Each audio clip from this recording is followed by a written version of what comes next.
When did you join the police department, Harry? May 1st, 1961. Had you taken the exam before, or? I had taken the exam before. Prior to this, I didn't want to become a policeman. I was going to become a fireman.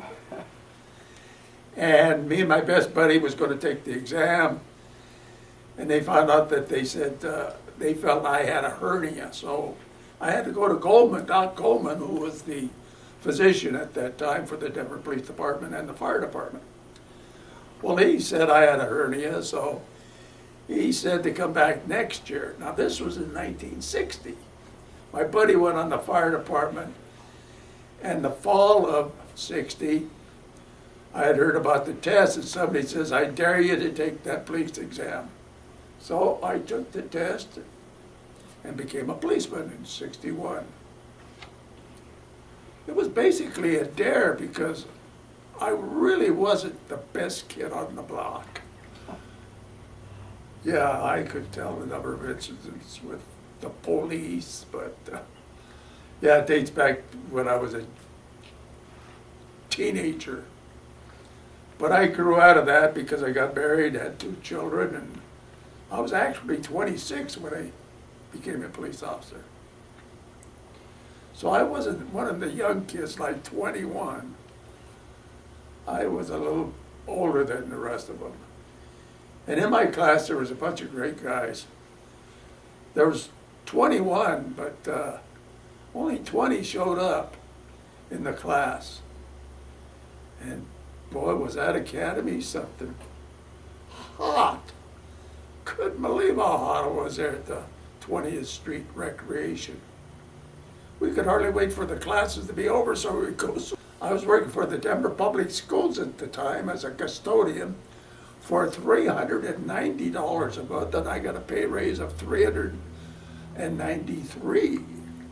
The officer said, now, Burroughs, I want to tell you right now, don't ever be late, because Captain Pruitt does not like that. He'll really ream you a good one.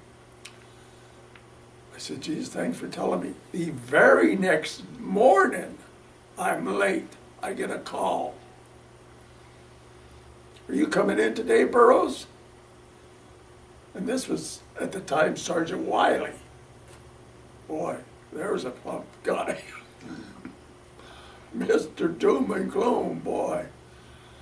So anyway, I get out of bed, get all dressed, go down, and they said, the captain's waiting for you. So I go there, I'm sweating. I said, Officer Burroughs reporting for duty, sir. He looked up from his paper and he says, Burroughs, go out there and catch a burglar and get out of my office.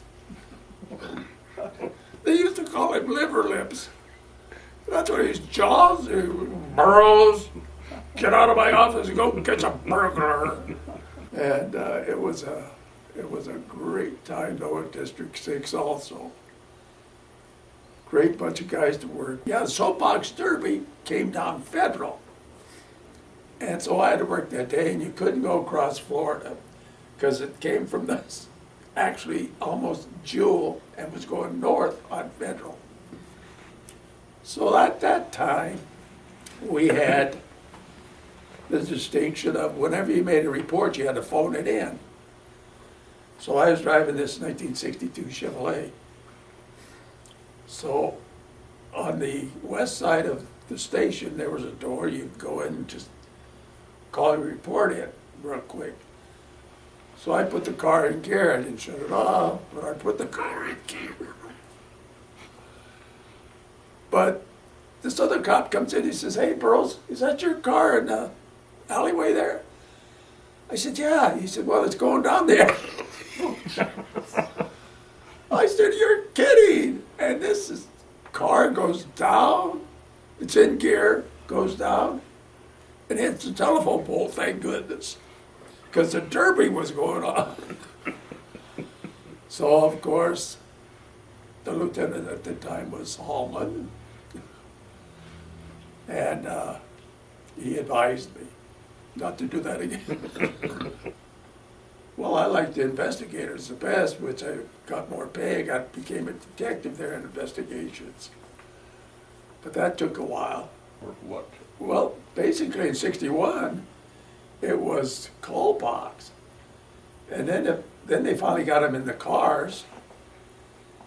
And you didn't know what was happening if you was walking a beat, unless the precinct cars stopped by or one of the cars to tell you there's something going down in your area.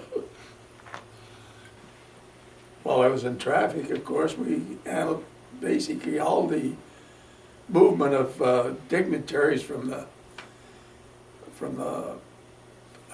government. And I met, personally shook his hand too, Vice President Rockefeller. And for a guy as wealthy and well-known as this guy was, he had a set of hands like a truck driver, strong as a boy. He had a good set of paws on.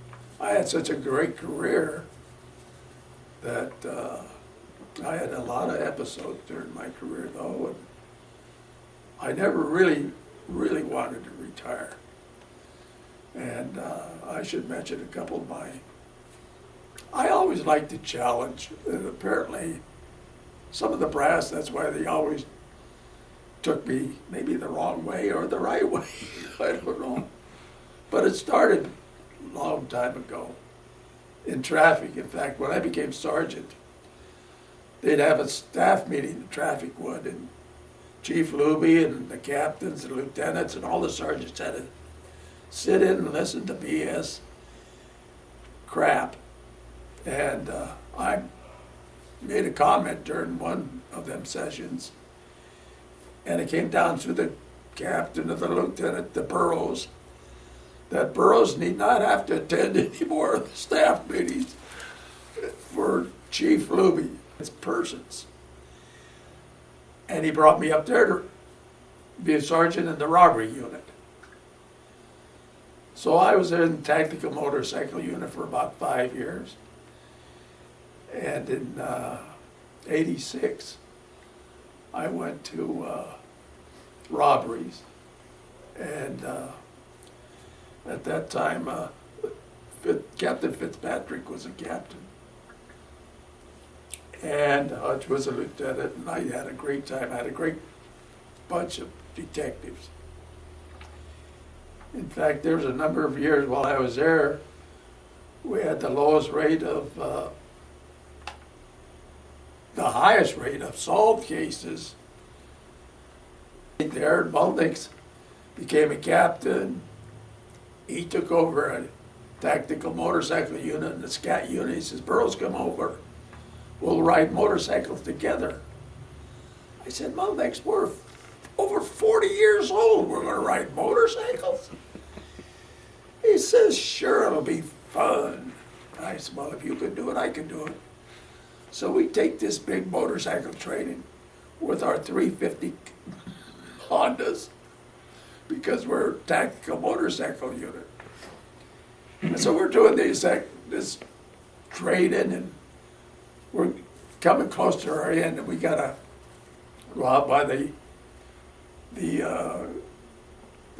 city jail, the county jail, to do our training. There was a big hill you come up, and then you came down like this, and you had to make a left turn, because if you didn't, in 3 feet, you're going to be in a barbed wire. I never will forget, I'm following him, and he goes right through the barbed wire. I could not believe he goes right through this barbed wire, and all he gets is scratches, and it hits him in the chest. And of course, he goes off his bike, but yeah, Muldix was quite the guy, division chief, and then came Captain Miriam Reed, which I'd known from traffic when she first came on the job. And I'm off on vacation one day, or one morning, and I get a call at home. I'm on vacation now. And as soon as I heard her voice, I said, Miriam, tell me you didn't transfer me. She chuckles and says, oh, Harry, call it career development. And I said a few choice words to her over the phone. I said, Miriam, are you nuts? I've got 25 years on that job. You're going to give me career development now? Well, needless to say, I got bounced into burglaries then. And my last 2 years, I retired in July of 1993. 93, here in Denver. Law Enforcement Museum. Oh, I'd love to see it. You bet. I think it's been long overdue. I think a museum will be great for the city, for the citizens, and for people to come to look at. Since we're the largest metropolis police department in the state, What will it mean to your family? oh, I think they'll love it. That they can have that in their history also. Because I have children living in California and in Arizona and here in Denver too. So yeah, I've got a son and 2 daughters and 5 grandkids and 7 great-grandkids. So Do you think it's going to benefit the whole community? absolutely. I think the whole community ought to back